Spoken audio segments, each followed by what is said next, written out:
한동훈 대표 이야기로 이어가 보겠습니다. 한동훈 대표가 후속 당직 인선 이제 마무리에 들어갔습니다. 정점식 전 정책위 의장 사퇴 이후에 한 대표 친정 체제 구축에 나설 거라는 전망인데요. 먼저 한 대표의 목소리 듣고 이야기 이어갑니다.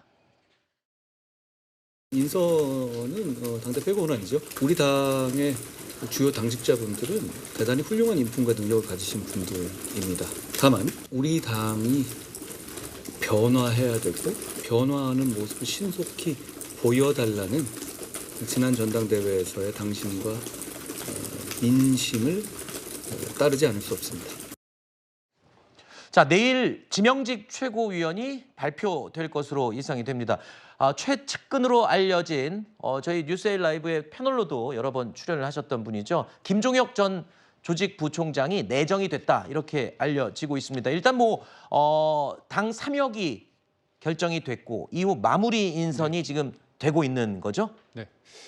그러니까 지금 한동훈 대표도 말을 했지만 민심 당신 63%의 지지라는 거는 어떻게 보면 큰 기회를 주고 권한을 준 겁니다. 네. 그렇기 때문에 기회를 준 만큼 권한을 행사하고 저는 그에 따르는 책임을 지는 게 어떻게 보면 정치인의 어떤 책임 정치의 어떤 구현이란 관점에서 보면 맞다고 보고요. 네. 무엇보다도 그 사무총장을 서범수 의원 어떻게 보면 그러니까 그 이준석 전 대표의 어떤 비서실장이었고 뚜렷한 색깔은 없었지만 네. 이번에 어떤 전대 과정을 통해 가지고 한동훈 대표의 어떤 사람이라고 되는 사람은 사무총장을 했습니다. 그렇다면 정책위 의장은 누가 할 것인가 그 부분에 대해서 많은 관심이 있었는데 점점식 전 의장이 나가는 과정에서는 여러 가지 불협화음이 있었지만 새로운 인물에 대해서는 김상훈 그 정책위 의장에 대해서는 많은 사람들이 이 사람 정도는 가능하다 이렇게 됐거든요. 네. 그런 과정에서 그렇다면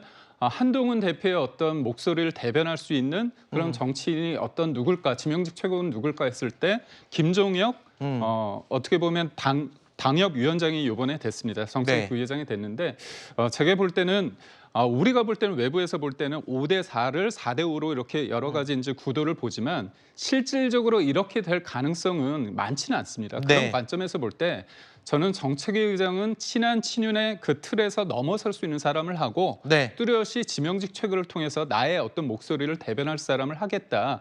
그런 수순이었기 때문에 저는 지명직 최고에 있어서는 예상되는 수준이었고 저는 나름 본인의 색깔 그런 것들을 권한을 가져갈 수 있는 인사였다 이렇게 평가하고 있습니다. 호사가들은 최고위원 9명 가운데 5대4냐 4대5냐 이거 가지고 계속 말을 했었는데 글쎄요. 그거는 이제 좀 외부에서 어떻게 말할까요? 좀 싸움 붙이기 위한 그런 얘기가 아닐까 싶고 실제로는 친정체제 구축으로 안착을 하는 그런 분위기인 것 같습니다. 그런데 한 가지 가장 윤 대통령과 한동훈 대표의 과제 중에 하나가 두 관계 아니겠습니까? 네. 근데 어제 한 방송에 나와서 이런 얘기를 했어요. 31일에 있었던 회동도 한 대표가 본인이 제안을 해서 성사가 된 것이었고 다양한 사안에 대해서 얼마든지 얘기할 수 있는 사이다. 이 부분을 강조했거든요. 네. 아마 윤한 관계에 많이 신경을 쓰고 한 발언 같습니다. 네.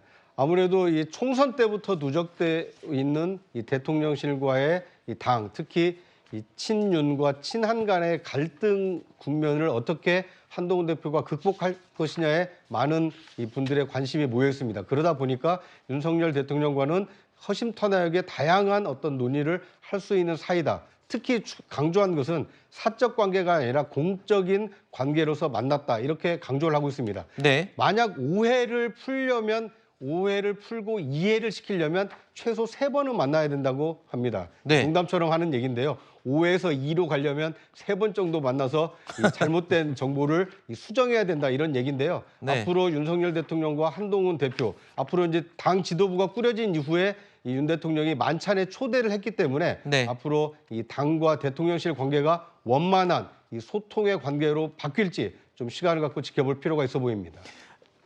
어제 방송에 출연했을 때 한동훈 대표가 본인에 대한 비판도 좀 수용하는 모습을 보였거든요. 강성 지지층을 이용하지 않겠다. 이렇게 얘기도 했고요. 그리고 정치권 일각에서 많은 지적을 받았었죠. 한마디도 지지 않으려고 한다. 이거는 처음에 등장할 때부터 계속 나왔던 얘기인데 이 부분에 대해서도 본인이 좀 조심하겠다, 자제하겠다 했습니다. 어떻게 들으셨어요? 야권에서는? 예, 그렇더라고요. 왜냐하면 한동훈 당대표가 지금까지 보여줬던 태도는 국무위원, 법무부 장관으로서는 상당히 민주당을 어떻게 보면 공격의 수위가 좀 과도하다. 민주당 입장에서는 그런 좀 비판을 받을 만했는데 이후에는 이 전당대회 국면에서는 오히려 자당의 이 후보들에게 상당히 날을 세웠거든요. 뭐 나경원 의원한테도 그랬고 원희룡 전 장관에게도 그러니까 관련해서 질문이 나온 겁니다. 이렇게 한마디도 지지 않으려고 하는 태도 이제 불편해하시는 분들도 계시다는 취지의 질문을 받자 본인 수양이 부족했다라고 한 거예요. 그러면 이게 말에서 그칠지 네. 아니면 앞으로 정치적인 행보에 있어서 품고 포용하고 그래도 본인이 한 발 더 물러나는 그런 정치적 미덕도 보여주는 좀 폭넓은 행보를 보일지는 이제부터 시작인 것 같습니다. 네.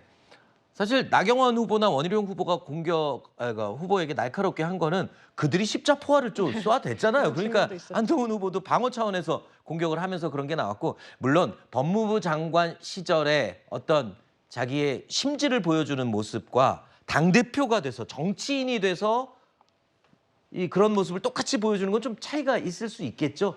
그 부분을 아마 이제 본인도 정치인으로서 이제 좀 바뀌겠다 이런 마음으로 이해를 하면 되겠습니다. 짧게 한 말씀 해주실래요? 아니 뭐 한동훈 그 대표한테 말씀드리고 싶은 거는 네. 이 정치권에서는 지금 진 것 같아도 나중에 보면 그게 이기는 거고 지금 꼭 이긴 것 같아도 나중에 보면 결과적으로 지는 그런 상황이 많기 때문에 그런 부분에 유의해서 자기 수양을 잘하시면 될 것 같습니다.